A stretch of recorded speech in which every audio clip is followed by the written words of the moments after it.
Well, we have talked a lot about the upcoming changes to overtime pay that could benefit millions of people. But the federal law will have no impact on a number of Virginians who care for older adults and people with disabilities. WSLS 10's Dawn Jeffries has been looking into this issue and joins us now in the studio with more.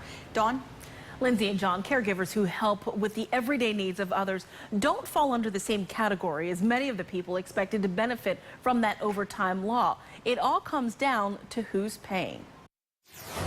Ready for your pills, man? Steve Grammer has help. Caregivers who dress him, give him his medicine, everything he needs. Beautiful. Everything that is necessary for a person to do every day, he needs someone to do for him. John Leonard is with him during the day, 40 hours a week. Another caregiver covers nights and others weekends.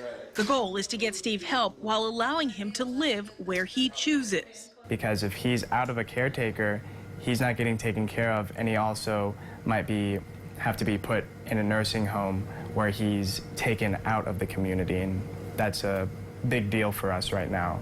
But Virginia law makes both more challenging. Right now, caregivers in the Commonwealth are not paid overtime. Any hours over 40, according to a spokeswoman for the governor's office, aren't reimbursed under Virginia's Medicaid plan.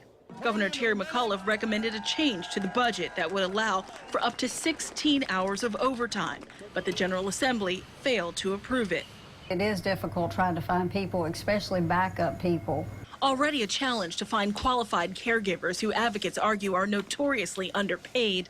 The promise of no overtime makes it even harder to recruit, retain, and allow people with disabilities to live without fear of being institutionalized. The government talks about inclusion, but how can we call this inclusion when we need caregivers to be able to interact with the community? Steve is advocating for change for himself and Virginians just like him.